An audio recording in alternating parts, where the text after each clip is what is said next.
Welcome to Wife Cheating Story. I hope you have an enjoyable and relaxing time listening.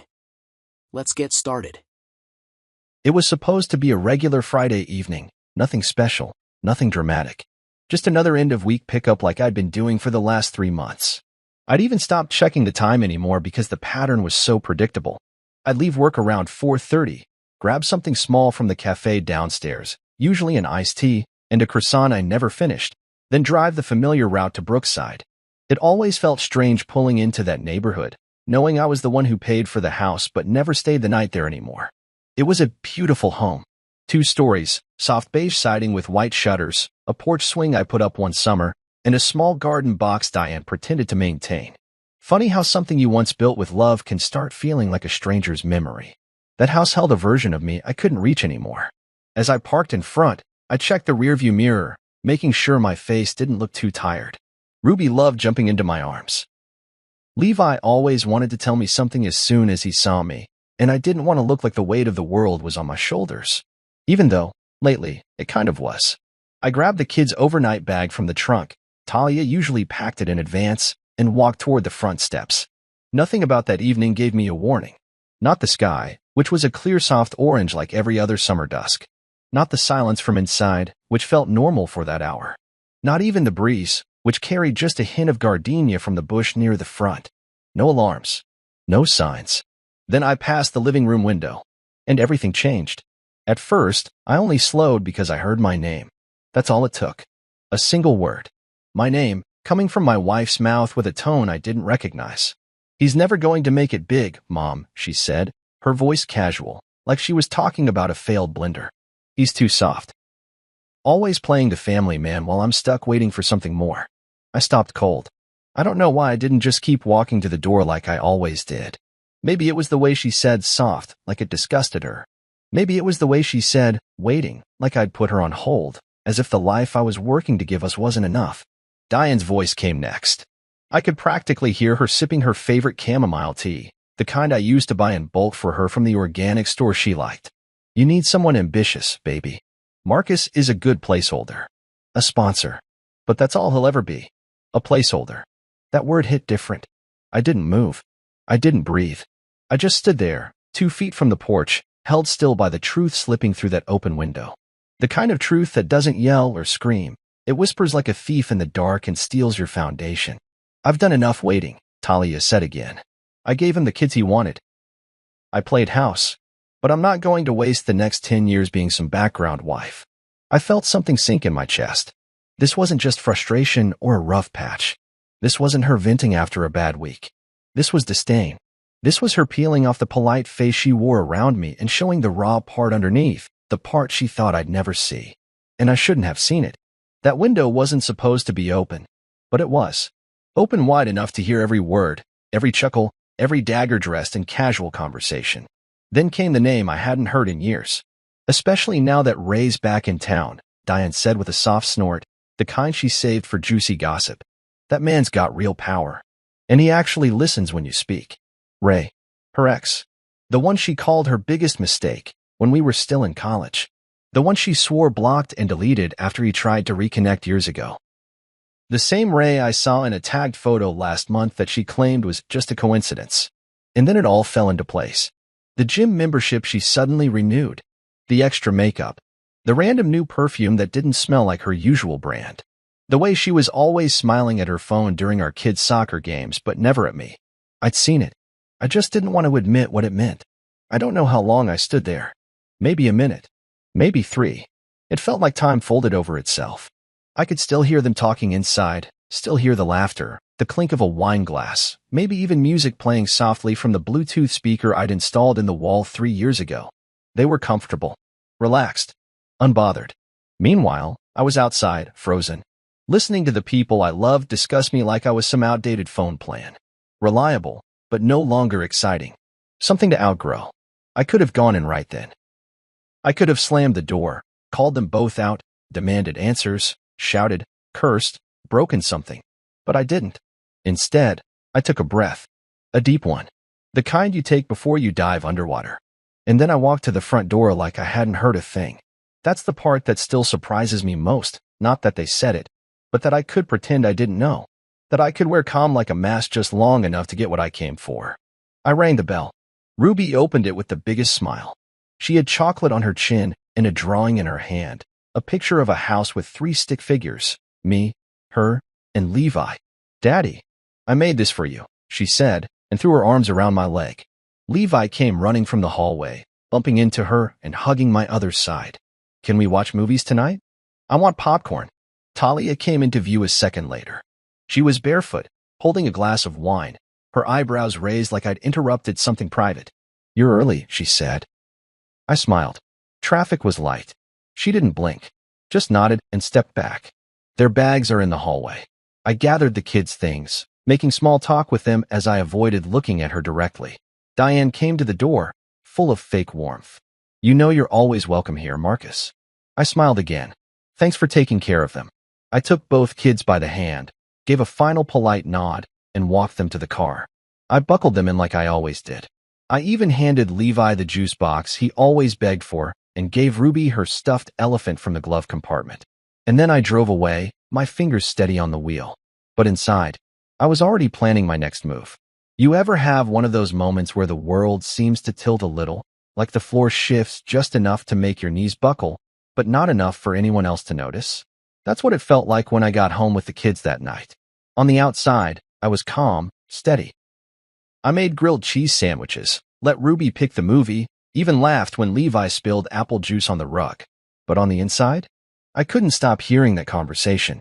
I couldn't stop replaying every syllable like a broken record stuck on the worst part. "He's too soft. He's a placeholder. Ray's back in town." The words weren't just painful. They were surgical, precise, like they were meant to be overheard. And maybe they were. Maybe that window wasn't open by accident. Maybe it was wide open for a reason. And the more I thought about it, the more I realized that was exactly something Diane would do. That woman's never done anything casually in her entire life. Not the way she walked, not the way she dressed, not the way she poured her tea like she was royalty in a mansion I bought. She was strategic, cold, a master of planting thoughts and watching people unravel from the inside out. And Talia? She learned from the best. I stayed up that night long after the kids had fallen asleep. I sat on the balcony of my condo with a single lamp behind me, a mug of black coffee I wasn't drinking, and my phone clutched like it could anchor me. My fingers hovered over the screen more than once. I could have called her, confronted her, asked her straight up. Was that conversation meant for me to hear? But what would that do? She'd deny it. Or worse, laugh. Tell me I misunderstood. That I was being dramatic. That's how it always started when she didn't want to take responsibility. She flipped the story, made me feel like I was the one spiraling. But not this time. This time, I had clarity. And the kind of clarity that doesn't come with comfort. It comes with fire. I started replaying our last few months together. The signs, the excuses, the emotional distance she brushed off as being busy. The text messages she never let me read. The way she'd always say, "Don't be so paranoid," whenever I asked about anything. I thought I was imagining things. I told myself I was being insecure. But now I saw it for what it really was. A slow, deliberate fade out. And I had let it happen. I enabled it by being the one who always forgave first. By being the one who never shouted. By choosing peace over pride, thinking that meant strength. But maybe, just maybe, they took my peace as permission. Maybe my kindness became the doormat they wiped their muddy betrayal on. I got up and went to the hallway closet, pulled out a box I hadn't opened in over a year. It had our old photos, back when everything felt real. The wedding in Asheville. Our first trip to Montreal. Talia holding Ruby in the hospital, tears in her eyes. Me and Levi on his 3rd birthday with matching superhero shirts. I stared at those moments, trying to find the crack, trying to see when it all shifted. But love doesn't end with a bang. It ends in whispers behind windows. And now I had to make a choice. Pretend like I never heard it? Keep playing the same quiet role, smiling through clenched teeth? Or do I stop pretending and start reclaiming the narrative? Because if that window was open for a reason, then I had to believe it was more than just a trap. It was a warning. And I wasn't going to ignore it. The next morning, Talia texted me. "Talia, hope the kids slept well. Can you drop them back off by 3? No heart emoji. No, thank you. No, how are you? Just her usual business tone. Clean. Dismissive. I stared at the message for a full minute before typing back. Me. They slept fine. I'll let you know. That was it. I didn't owe her more than that. Not anymore. I spent the day at the park with the kids. Ruby picked flowers and tried to braid my hair. Levi climbed every rock like he was training for a mission. And I watched them, really watched them. These two little souls had no idea what was unfolding around them. And they didn't deserve the storm that was coming. But they also didn't deserve to grow up in a house where love was performative, where loyalty was a convenience, where betrayal wore lipstick and called itself ambition. I had to be smart, careful, measured. That night, I wrote down everything I remembered from the window conversation. Every word, every tone, even the pauses. I labeled it Transcript 1 and emailed it to myself. Then I started digging. I searched her recent calls, photos, social media posts, even the ones she deleted. I knew the rhythm of her lies now. I could see the gaps. See the curated images that masked real intentions. I also started watching Diane more closely. That woman had been living rent-free in a house I paid for, treating me like I was just the delivery guy for her daughter's lifestyle. And yet, every smile she gave me was hollow. Every compliment she gave the kids came with a string. She was the kind of mother-in-law who pretended to bless your marriage while privately preparing its funeral. She once said to me, "You're the kind of man who grows on people." Like I was moss. I laughed back then. But now I saw it for what it was. An insult dipped in honey. So I started documenting that too. Because here's the thing. When the window opens and the truth comes flying in, you can't close it and pretend like the breeze never touched you. You either let it shake you or you let it sharpen you. And I'd had enough shaking. I didn't know exactly what I was going to do yet. But I knew this much. I wasn't going to react. I was going to respond. Strategically. Quietly. With patience. Because revenge isn't just about causing pain. It's about taking back your power without losing your soul. And that starts with knowing what you heard was real. Even if the people you love pretend like they never said it. Especially then. So yeah, the window was open for a reason. And now? So was my eyes. The hardest part wasn't what she said. It wasn't even the fact that she said it to her mother like I wasn't a real person with ears or feelings. No, the hardest part was realizing that she'd rehearsed it. The smoothness in her voice, the way she stacked her words like bricks in a wall I'd never climb over. It meant she'd said it before. Probably more than once. Maybe to Ray, maybe to someone else. But definitely not just that night. That window conversation wasn't a slip. It was a performance. And I wasn't the audience. I was the punchline. I've done enough waiting. I gave him the kids he wanted.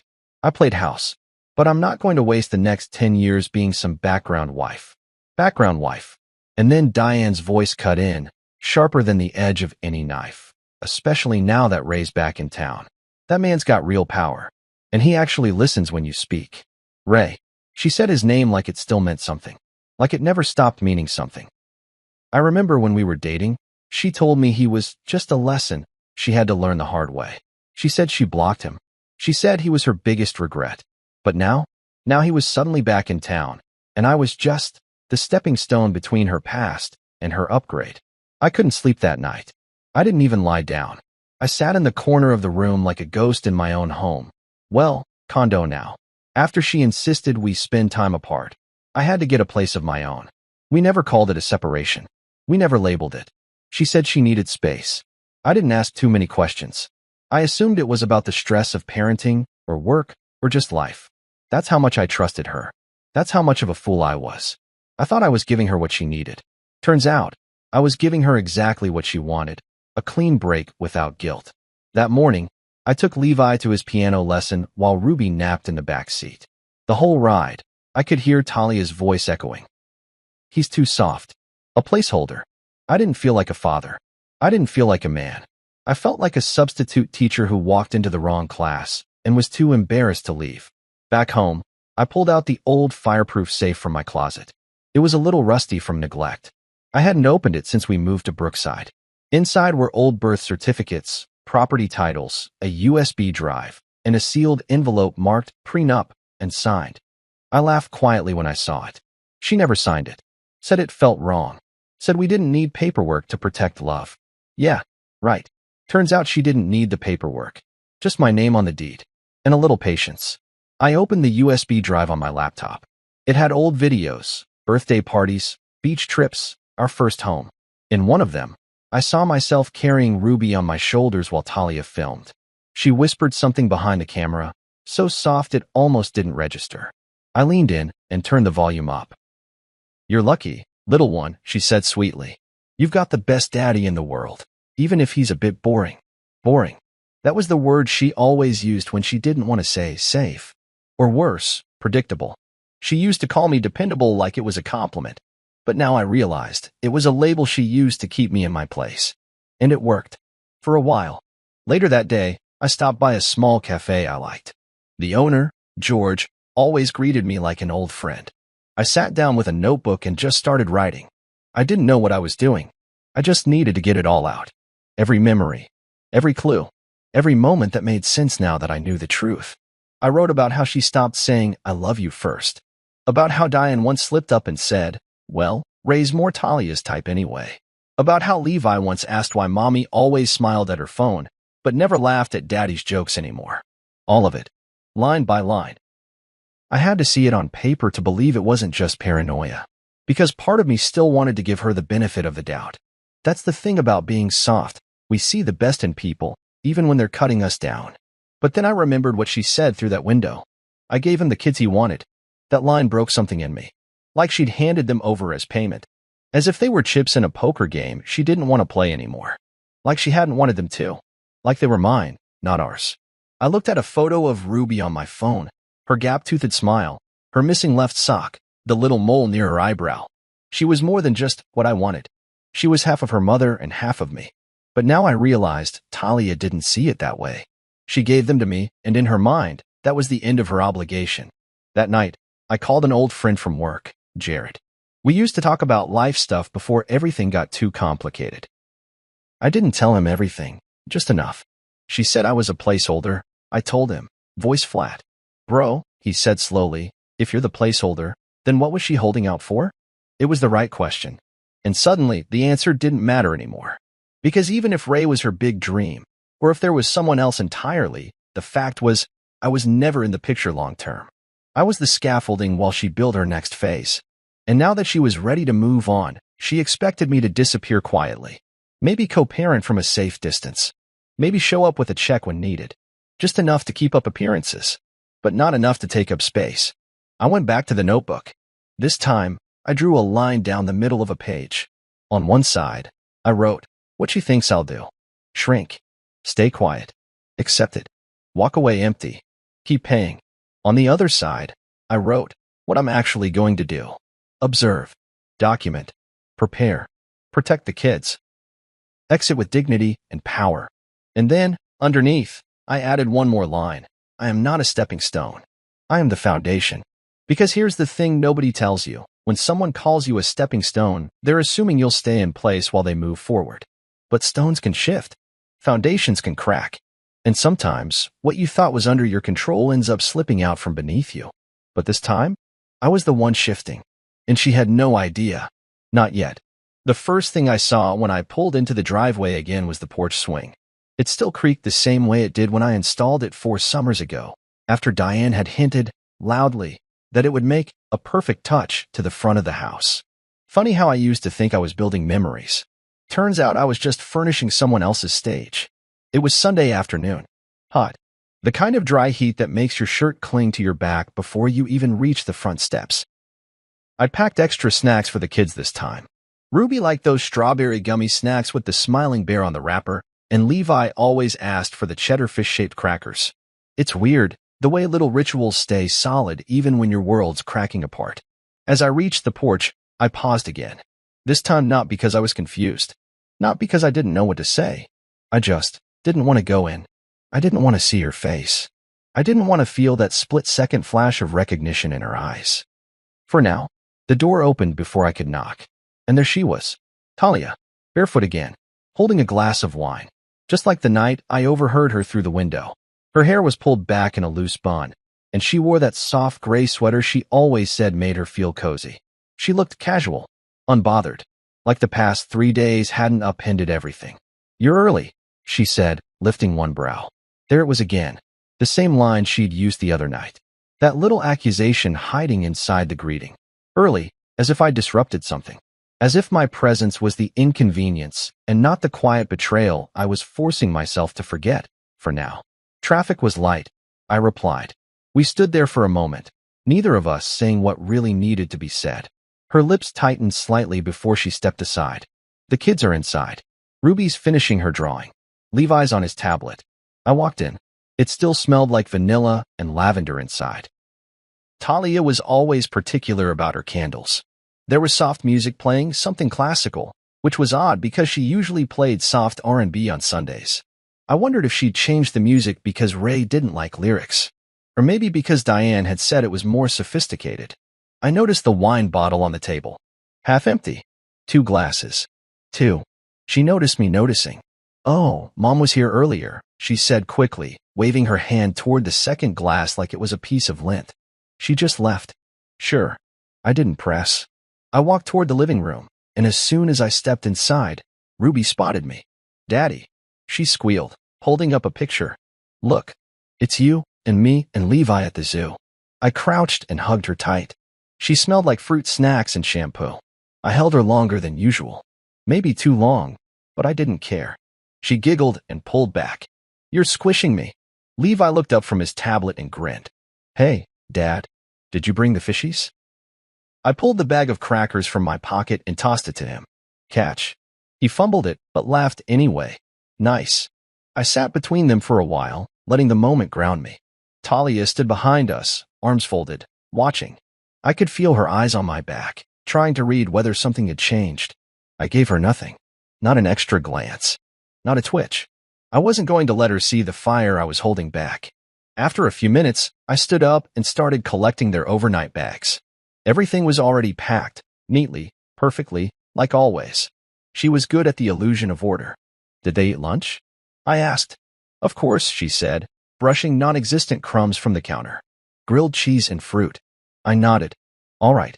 She followed me to the front door. Diane wasn't around. No surprise appearances. No fake smiles today. Good. I wasn't in the mood.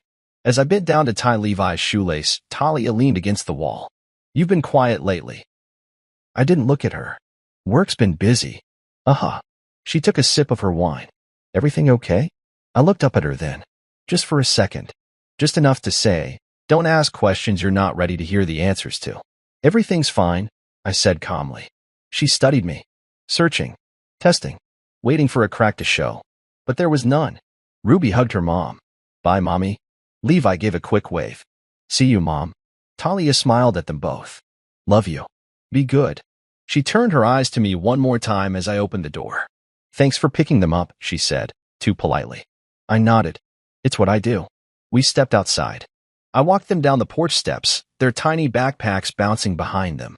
I buckled them in, checked their seatbelts, and gave them both juice boxes. Once I was back in the driver's seat, I looked in the rearview mirror at their smiling faces. Then I looked at the house again. The same house I paid for. The same porch where she stood smiling, holding her wine like nothing had happened. Like I was still the same man. Like she hadn't already moved on in her heart, if not with her body, then with her loyalty. And I realized something. She still believed I was the same. The same soft placeholder. The same man who wouldn't push back. The same man she could play house with, then dismiss like a part-time job. But she was wrong. Because the difference now was that I knew. I knew the game. I knew the script. I'd heard it all through a window they thought was safe. And I wasn't going to yell or throw a tantrum or try to prove my worth. No. I was going to smile. Pack the bags. Hold the door. And then rebuild my world where their hands couldn't reach. As I pulled out of the driveway, Ruby asked, Daddy, why does Mommy always watch us leave? I looked at her through the mirror and said, because sometimes people don't realize what they had until it's already driving away. She didn't understand, of course. But one day, maybe she would. One day, when she's older and wiser, she'll remember the calm in my voice. She'll remember that her father didn't flinch. That he smiled through betrayal. That he kept walking, even when everything behind him was trying to pretend nothing had happened. Because sometimes the most powerful move a man can make is walking away with the truth tucked in his back pocket. And a smile that says, game on. I didn't cry. Not even once. Not when I heard Talia call me a placeholder. Not when Diane suggested I was just a sponsor. Not even when Ray's name floated through that window like a ghost I thought we'd buried years ago. But I'll be honest, what I felt when I opened those bank statements, that was something different. It was around midnight. The kids had gone to bed. Ruby was clutching her stuffed elephant like always, and Levi had fallen asleep mid-sentence, holding one of his superhero figurines. I sat alone at the kitchen table of my condo, the overhead light buzzing faintly above me, and laid everything out. I pulled up my laptop, opened my financial dashboard, and started clicking through every account I'd once thought was ours. Turns out, they were mostly mine. I just didn't know how much until I started digging. I opened the joint savings account first. We had set it up back when Ruby was born. It was supposed to be for emergencies and long-term goals, things like college, travel, maybe even a second property one day. But when the balance popped up on the screen, my jaw tensed. $215.37. That couldn't be right. We'd had over $18,000 in there the last time I checked, granted. That was months ago, but still. I clicked through the transaction history, and my stomach started to twist. There were transfers, small at first. 1,000 here, 2,000 there, all labeled consulting or vendor fees. Over time, they got bolder. A $5,000 transfer labeled Birch Communications. Another one for $3,800 sent to an LLC I didn't recognize. I paused. Birch Communications. That name sounded vaguely familiar. I copied it and opened a new browser tab. 10 seconds later, I found it. A shell company. No physical office. Just a mailbox in an office complex in Southbridge. I searched the owner, Ray Jensen, and that's when the heat hit my neck. This wasn't emotional anymore. This was legal. This was strategic. This was theft wrapped in manipulation and delivered in silence. She hadn't just been bad-mouthing me behind my back. She was funneling money to her ex using my name, my bank accounts, my trust.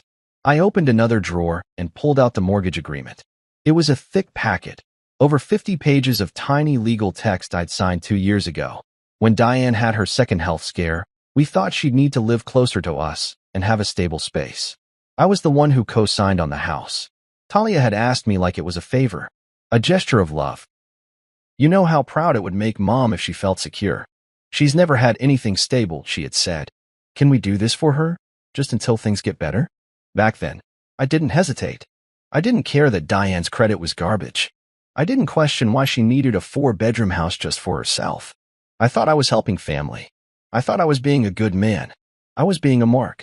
Because right there on page 6 of the mortgage contract, in clear type, it stated the ownership, Diane Conway, primary, Marcus Dale, co-signatory/financial guarantor.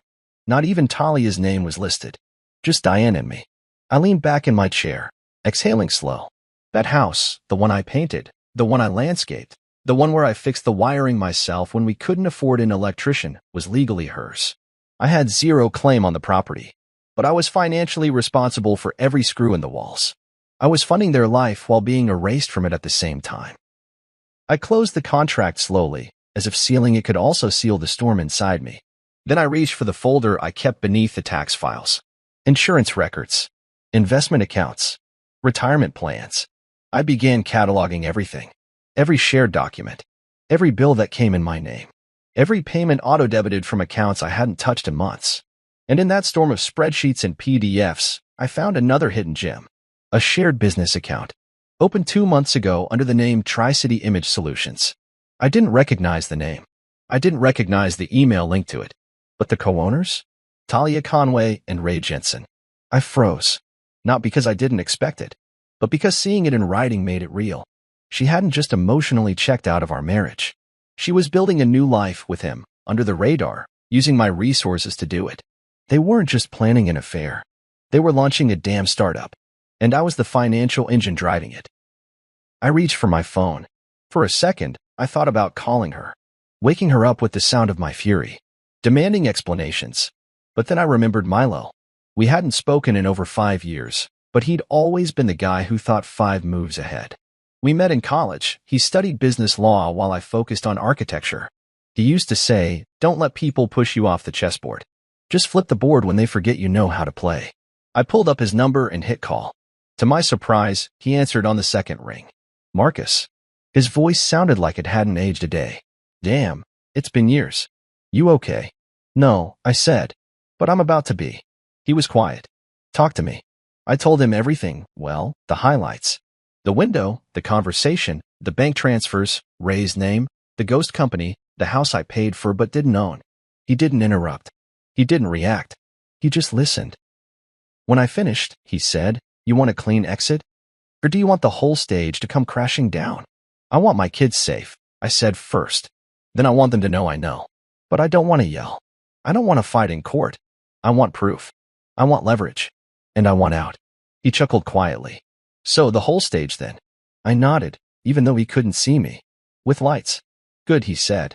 "Start gathering everything. Emails, texts, transfers, login credentials. And get me those audio files. You did record the window conversation, right?" I hesitated. "No, I didn't." "Then we'll bait them into saying it again," he replied. "Don't worry. I've done this dance before. You don't swing wild when someone stabs you in the back. You move slow, hold the blade, and make them think they're still winning." We agreed to meet the next day. I hung up, closed the files, and looked at the picture of Ruby and Levi I kept on the fridge. They didn't know any of this. And they wouldn't. Because they didn't deserve the weight of adult betrayal on their little shoulders. But what I would do quietly, calmly, carefully was protect them from it. Even if that meant smiling through the lies a little longer. Even if that meant shaking the hand of a man who thought he'd stolen something from me. Because I wasn't going to lose. I was just getting started. There are only a few people you can call when your life burns down in silence.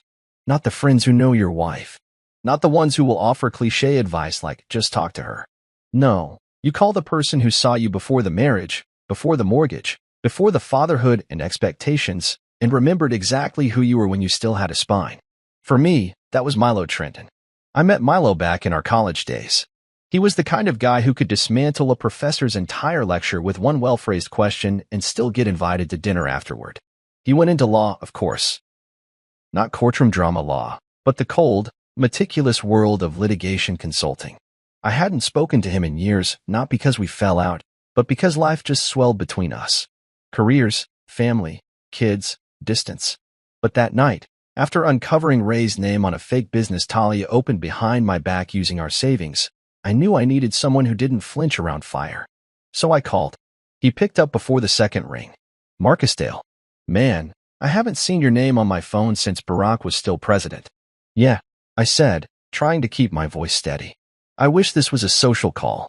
You sound like a man who just got run over." "Window," I corrected him.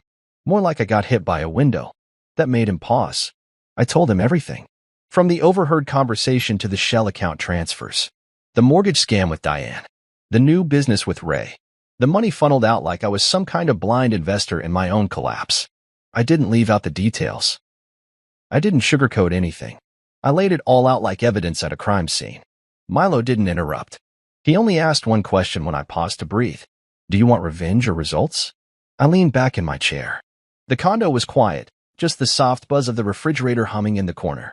My kids were asleep down the hall, unaware their mother was draining the life out of the man who tucked them in every night. "I want to win," I said, "but I want to do it right. I want custody. I want control. And I want them, Talia and Diane, to know I know. But I don't want to scream it. I want them to drown in it."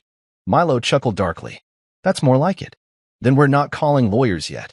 We're calling shadows. If we play this out loud, you'll spook her. You'll lose your element of surprise. So what do? You don't throw a grenade. You plant a fuse." And just like that, we got to work. Over the next 2 weeks, Milo and I operated like a two-man intelligence unit.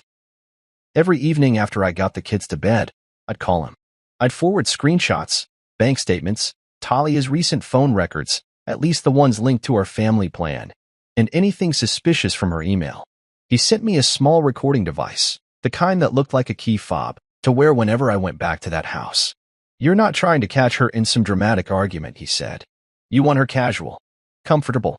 Let her talk. Let her dig." I started small. On the next pickup, I leaned into the doorway and said, "Thanks for packing Ruby's medication. You've been doing a lot lately. Must be overwhelming. You sure you're okay?" She smirked, sipping from her wine glass like she always did. "Please. It's nothing compared to what Ray handles. You should see his schedule." That was all I needed. Click. Recorded. Then came the financial threats. Milo traced the fake consulting payments to a second account. Turns out, Diane had a card linked to that shell company. Birch Communications. She was spending my money, not on groceries or medical bills. No, on high-end spa treatments, 2 weekends at a bed and breakfast in Maine, and a 6-month lease on a Tesla. I felt sick. They were living luxuriously off the man they said was a placeholder. Milo told me to hold steady. The more you find, the better your case. You want custody? You want to show the court neglect, financial deceit, emotional misconduct? You're building your arsenal, Marcus. This isn't revenge. This is repositioning. Still, it wasn't easy. Every day I looked at my kids and wondered if I was becoming cold. Too calculated. Was I losing something in the process of gathering evidence? Then one night, Ruby asked me a question that burned straight through the doubt. We were brushing her teeth, her in her dinosaur pajamas, me kneeling beside her at the sink. "Daddy," she said through the phone, "how come Mommy never hugs you when you come over?" I paused. My hands went still. "What do you mean?" She spit, wiped her mouth, and shrugged. "She hugs Grandma. She hugs Ray. But not you. Even when you bring flowers." I stared at her. She was watching. She noticed. I kissed her forehead and said, "Because some people don't know what they're losing until it's already gone." She just blinked, smiled, and skipped off to bed. But I stood there for 5 minutes, staring at my reflection, feeling a new weight settle on my chest. Not pain. Not even sadness. Purpose. This wasn't just about betrayal anymore. It was about protecting what was left of my kids' innocence. I wouldn't let them grow up in a house where love was conditional and lies were routine. So the next morning, I told Milo it was time to prepare the files. "Give me everything," I said. "Bank logs, transcripts, call recordings. I want it all ready." "For court?" he asked. "No," I said. "Not yet." "Then what's the plan?" "There's a dinner. Next week. Diane's hosting it for Talia's promotion. She wants everyone there. Even Ray." He whistled. "Ballsy. She thinks I don't know anything. She thinks I'm still playing the background husband. And what are you now?" I looked out the window at the sun rising over the city. "I'm the man holding the match." He was quiet for a moment. Then he said, "Let me help you set the table. They say revenge is a dish best served cold, but I wasn't interested in serving it. I wanted them to trip over it. I didn't want a dramatic explosion.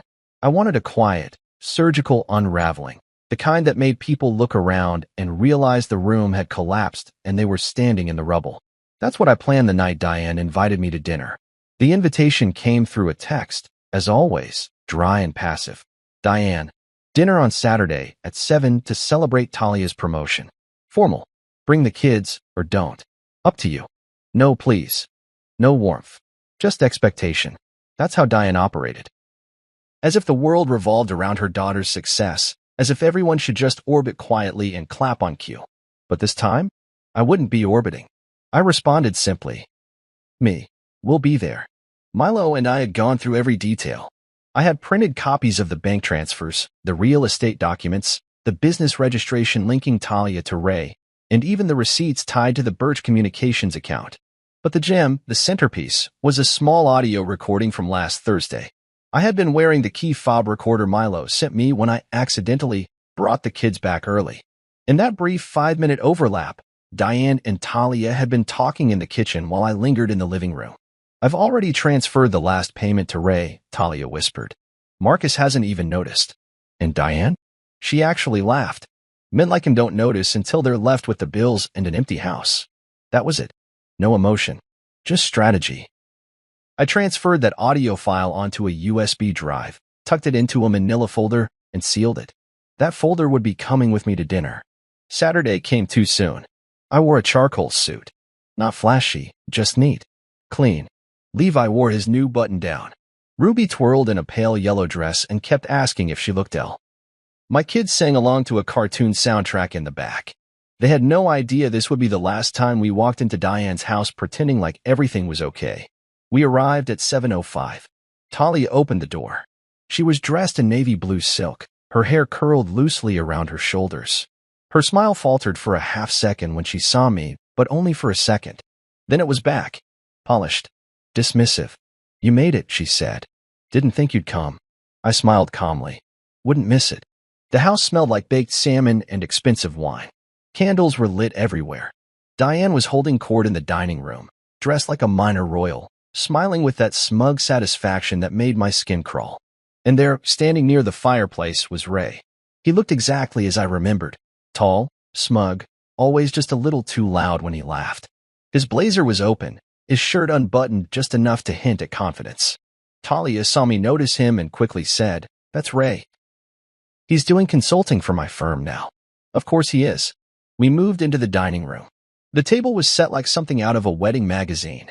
Crystal glasses, white plates with gold trim, cloth napkins folded into fans. There were about 10 people present. A few from Talia's work, her cousin Bree, even a neighbor I barely remembered. Everyone was smiling, sipping wine, making small talk. I didn't say much. I just watched. Talia was the star of the evening.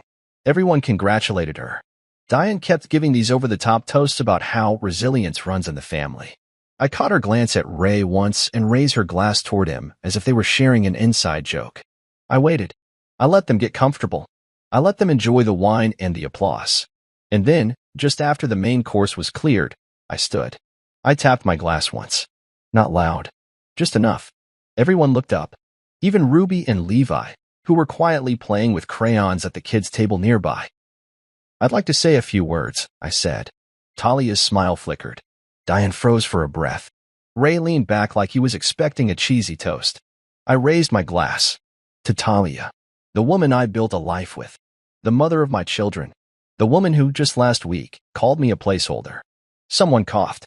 I continued, steady as stone. To Diane, my dear mother-in-law, who lives in the house I paid for, drives the car I co-signed, and still manages to call me a stepping stone without breaking a sweat. Gasps. A fork clattered against a plate. And to Ray, hope the 15 grand helped. Though technically, I think I deserve a consulting fee at this point. Talia stood. "Marcus, what are you doing?" I didn't look at her. Instead, I reached into my inside pocket and pulled out the manila folder. "I brought a little something," I said, placing it gently in the center of the table. "Inside, you'll find itemized transfers, mortgage documents, and one very interesting audio file. Let's just say it's enlightening." Ray's face lost all color. Talia whispered, "You recorded me?" "No," I said, locking eyes with her. "You recorded yourself. I just happened to be standing on the right side of the truth." I turned toward Ruby and Levi. "Kids, go wait in the car. I'll be right there." Ruby looked nervous. Levi blinked hard. I gave them a soft smile. "It's okay. Everything's fine." Talia moved toward them, but I raised my hand. "Let me walk them out. I've been to their level. We're going home soon, okay? Daddy's just finishing something." Ruby nodded. Levi took my hand. We stepped out together into the cool evening air.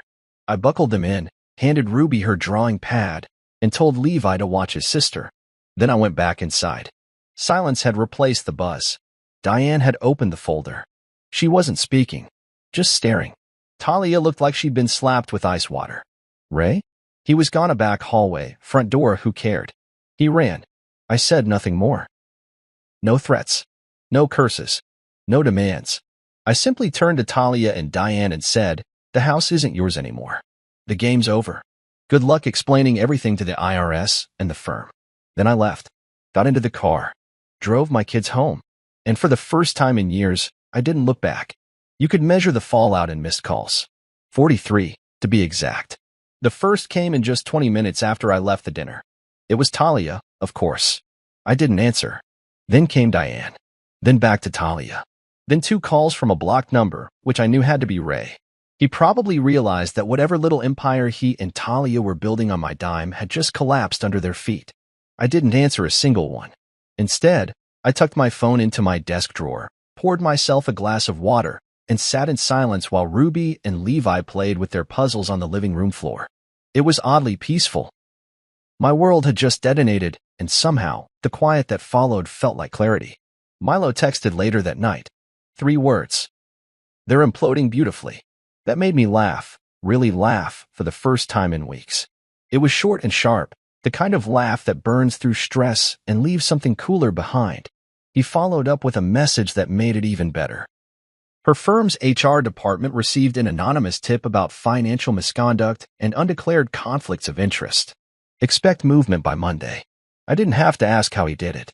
Milo was a ghost in systems like that. Quiet, thorough, and precise. I gave him truth, and he gave it a spotlight. Now all I had to do was wait. The next morning, I woke to a long email from Talia. The subject line, "We need to talk." I read it once. Then again. The first paragraph was denial. "I don't know where you got those documents, but you completely misunderstood. Ray and I were just working together on a side project.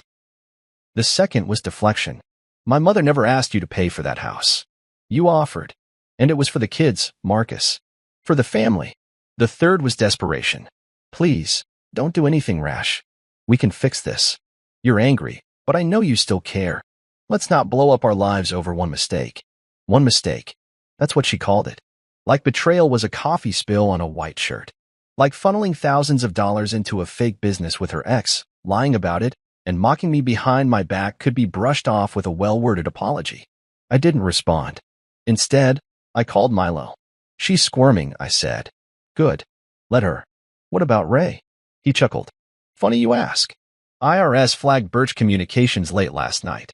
Turns out, our friend Ray's been using that shell company to launder payments from 3 separate women. You're not the only husband he's robbed blind. I sat back, stunned. Are you serious? Dead serious. I forwarded the details to a tax fraud contact I know. If they press charges, Ray's going to need more than charisma to get out of this one. I stared at the ceiling. And the firm, already in motion. Someone dropped an untraceable tip with internal affairs. Talia's promotion is under temporary suspension while they review her financial links to Ray's company. Give it 2 weeks. 2 weeks.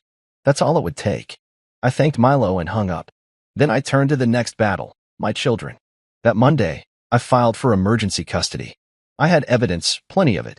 Not just the financial manipulation and deceit, but the recordings, the transfers, and the use of shared funds for illegal transactions. Milo helped me assemble a case so clean even a blindfolded judge could follow it. My claim wasn't about vengeance. I wasn't trying to take the kids away out of spite. I just wanted to keep them safe. I wanted stability. I wanted them far away from the chaos that had brewed in that Brookside house under the illusion of security. Talia didn't take it well. She showed up at my condo 3 days after the filing, banging on the door like the building was on fire. I opened it, but only halfway. What are you doing? She hissed. Emergency custody? Are you insane? I kept my voice even. I'm doing what's best for our children. This is about revenge. Don't act like it's not. No, I said. This is about protection. You turned our accounts into a slush fund for your affair. You started a business with a con artist. You mocked me to your mother while I paid the mortgage on her spa retreat. I have every reason to walk away without a word. But instead, I'm fighting for Ruby. For Levi. Not for you. She blinked, caught off guard by my calm. I never meant to hurt the kids, she whispered. But you did. She didn't have a response to that. The court hearing came and went faster than either of us expected. My attorney, Milo's referral, was brilliant. Cool, factual, and utterly merciless. He laid out the case like a timeline of betrayal, showing not only the financial harm, but the pattern of emotional neglect and instability. The judge granted me temporary full custody with supervised visitation for Talia. The look on her face when the gavel dropped? I'll never forget it. It wasn't anger. It was disbelief. Because in her mind, she had always been the one in control. The one with the upper hand. The one who left me. But now? Now she was standing on the wrong side of a ruling she never saw coming, wondering how the man she called soft had built a wall she couldn't climb. Diane didn't even show up for support. Probably too embarrassed or too busy trying to find a lawyer for herself. I heard through a mutual contact that she quietly put the Brookside house on the market a week later.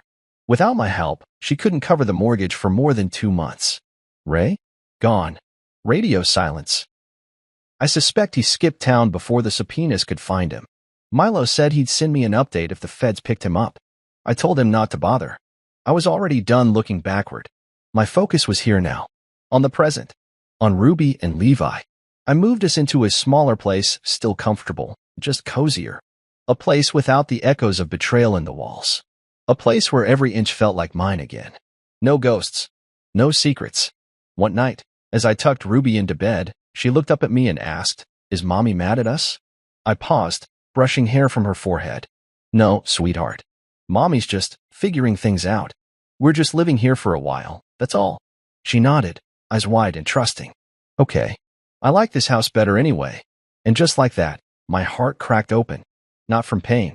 From peace. Because we were okay. We were healing. And for the first time in months, I didn't feel like I was pretending anymore. I was just being Dad. And that was enough. There's something strange about peace after a storm. It doesn't arrive with fanfare or loud celebration. It creeps in quietly, like the sun slowly bleeding through blinds after a long, sleepless night. That's how it felt after the custody ruling. No parades. No grand gestures. Just me, Ruby, and Levi, breathing differently. Walking slower. Smiling more sincerely. The court had ruled in my favor, granting me temporary full custody, with supervised visits for Talia every other Sunday. The judge didn't mince words either. The children need stability, she said. Not whispers behind windows or homes financed through fraud. Even hearing it from a stranger didn't hurt as much as it used to. I was past that now. What mattered was Ruby waking up without anxiety in her eyes and Levi no longer flinching every time the doorbell rang. That was progress. That was the new routine. We moved into a modest two-bedroom townhouse on the quieter side of the city. It wasn't fancy like the Brookside house, but it was warm. Every corner had my touch. I painted the walls myself, a soft sky blue in the kids' room, a grounded gray in mine. We hung artwork Ruby made from school, and Levi insisted on putting glow-in-the-dark stars above his bed. He called it his night sky. Every night before bed, he pointed out imaginary constellations like a tiny professor. Mornings were different now. Calmer. No rushing to impress anyone. No pretending. I packed their lunchboxes with notes that said things like, "You're brave," or "I'm proud of you." Simple words. Powerful reminders. Ruby told me her teacher started reading them aloud to the class. That made me smile. One morning while tying Levi's shoelaces, he looked up and asked, "Dad, do I have to be rich to be happy?" I blinked. "What makes you ask that?" "Mom used to say Ray was rich," he said, focused on his Velcro strap. "She said she was going to live better." I paused, heart clenching, but I kept my voice steady. "Well, money can buy things, but not happiness. Happiness is in here." I tapped his chest gently. "It's about who you are, not what you have." He nodded slowly. "So are we happy now?" I gave him the most honest answer I could. "We're getting there." The Sundays when Talia came for her supervised visits were awkward, to put it mildly. They were conducted at a neutral location, a small family center with a staff member present. I stayed nearby in the lobby while the kids met her in the designated room. The first time she walked in, she wore oversized sunglasses and didn't say much. She hugged the kids tightly and kept glancing at the door like she expected me to storm in and snatch them away. I didn't. I waited, calmly, for the hour to pass. The kids returned, quietly excited but confused. Ruby clutched a bracelet Talia had given her. Levi had a comic book. I never asked what they talked about. I didn't want to burden them with my pain. My job now was to make them feel safe. Talia tried a few times to talk to me afterward. The parking lot became her new battlefield. "I never wanted it to be like this, Marcus," she said once, standing beside her car, arms crossed. "I know," I replied, "but it still is." She looked down, guilt plain in her face. "I miss them." "They miss you too," I said honestly. "But they need consistency, not confusion." She didn't fight me. Not anymore. The woman who once rolled her eyes at everything I said now avoided looking me in the eye altogether. Word spread quickly about what had happened. Her promotion was officially revoked after the internal review. HR found evidence of unauthorized financial transactions linked to Ray's consulting firm, and with Milo's documentation, her name was quietly removed from every project she once led. I heard she was suspended indefinitely pending legal outcomes. Ray? Last I heard, he was subpoenaed in an ongoing tax fraud investigation. Milo texted me a screenshot of a news article, "Local consultant under federal investigation for embezzlement, wire fraud." I didn't feel triumphant. I felt done, like that chapter had finally closed.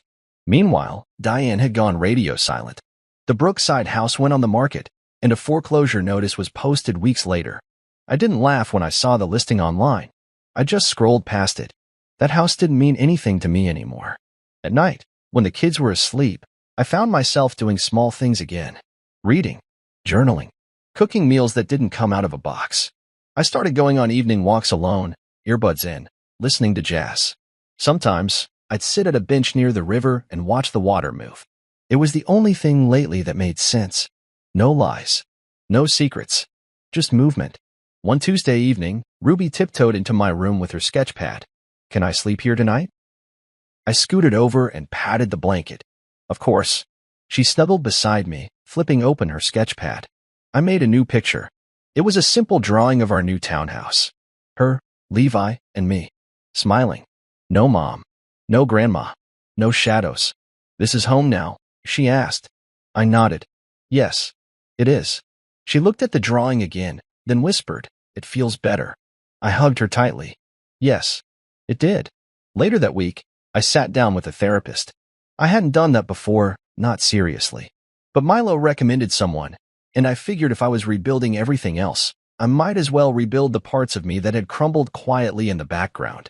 She asked me what I wanted to work on. I thought for a while, then said, learning to believe I wasn't stupid for loving someone who didn't love me back. She didn't flinch. She just nodded and said, that's a good place to start. I was healing. Not quickly, not dramatically, but surely. And that was enough. In fact, that was everything.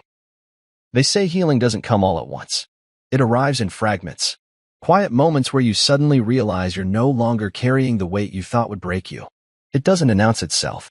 It just happens. A step here, a breath there. And then one morning, you wake up and realize the storm passed. You're still here.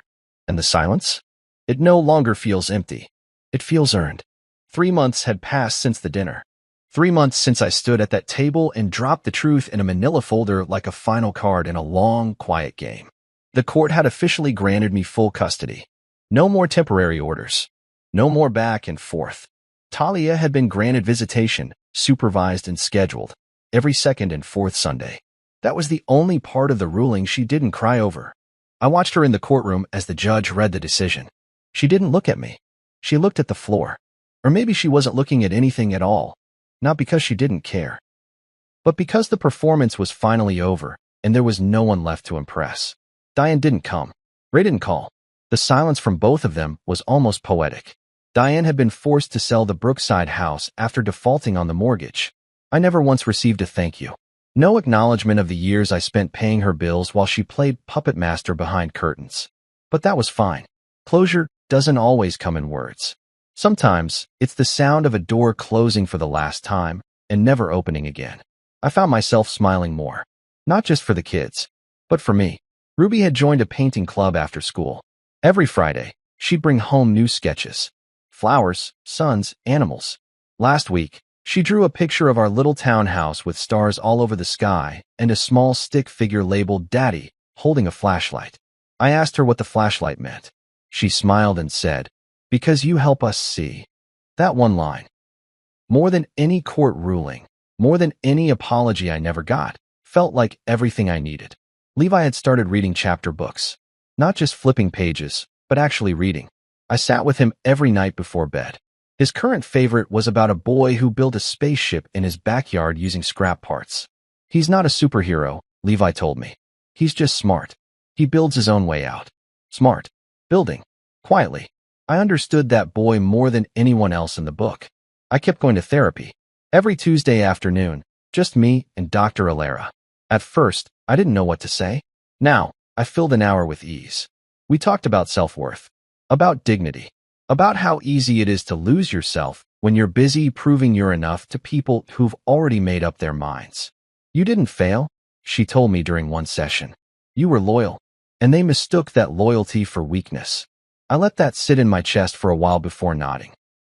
One day, out of nowhere, I received a letter. Not an email. An actual, handwritten letter. It was from Talia. No envelope perfume. No fancy stationery. Just plain lined paper in her loopy, careful handwriting. She didn't beg for forgiveness. She didn't justify what she did. She simply said, I thought I wanted more. But I didn't know what more really meant.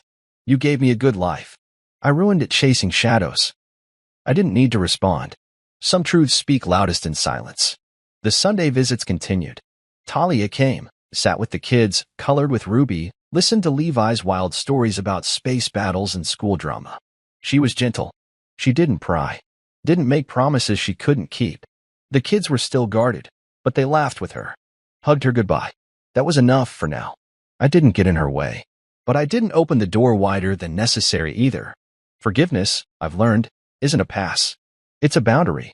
One that says, I don't wish you harm, but I won't let you near the part of me you broke. Life moved on, step by step. I got promoted at work. My boss had noticed the change, not just in performance, but in how I carried myself. You seem lighter, he said once. Whatever weight you dropped, keep it off. I thanked him and meant it. I took Ruby and Levi on a weekend trip to the mountains. Nothing extravagant, just a small cabin, hiking trails, s'mores by a fire pit.